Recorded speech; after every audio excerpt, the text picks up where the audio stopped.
You know what makes a scary story really scary? It's not always what you see, right? It's what you don't see. So today we're going to tear apart this awesome little horror script called The Last Call. We're going to see exactly what makes it tick and how it masterfully plays on some of our biggest modern fears. All right, so the story kicks off right here. Not with some jump scare, but with a time. 2:13 a.m. I mean, that's the dead of night, right? It's when the whole world is asleep and you're at your most vulnerable. Just that one little detail, it instantly makes you feel alone.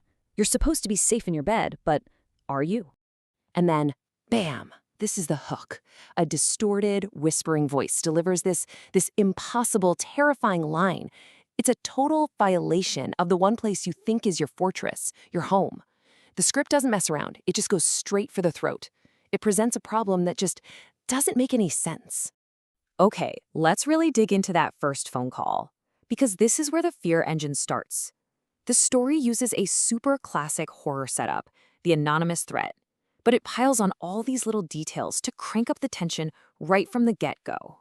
Yeah, look at all this. Every single piece of this is built to throw you off balance. I mean, think about it. It's super late.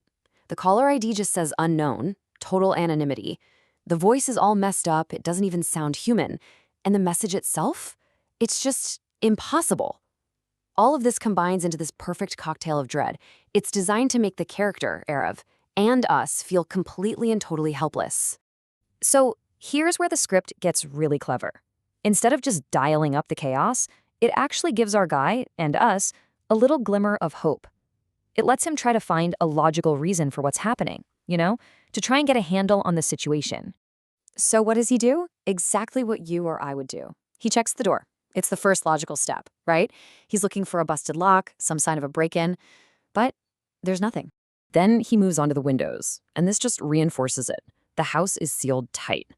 See, with every locked door and sealed window, that caller's claim gets more and more impossible. And that's what makes the dread just climb. And there it is. Everything is normal. This is the moment that breaks your brain. Because if the house is secure, how can someone be inside? This is where the threat morphs from just a regular bad guy into something else. Something supernatural, maybe, or way, way more sinister. And listen, this part is so important. We don't need a single line of dialogue to know how terrified Arav is. The script uses sound, just a heartbeat, getting faster and faster. It's like we're plugged right into his nervous system.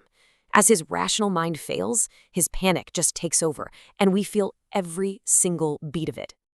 Okay, so Arav is freaked out. The script has established that. Now the second call comes in, and this is where the invasion gets so much more personal. Just look at the difference here. The voice isn't just distorted and far away anymore, it's closer, it's clearer. And the threat? It goes from a vague, I'm in your house, to an immediate, terrifying, I'm behind you. That space between them, it just collapses. The vague fear becomes pure, physical terror, right then and there. Now, right when you think you know what this is about, a classic home invasion, the script just yanks the rug out from under you. The threat changes. It shifts from the physical world to the digital one, and that's where it taps into a fear that is so modern. Now look at this. The method of contact is different. It's not a call, it's a text. What does that imply? That the intruder isn't just in the house. They can see him. They're watching him. They have this all-seeing power that is just deeply, deeply creepy. So the text leads him to the closet. And the script is totally playing with us here, right?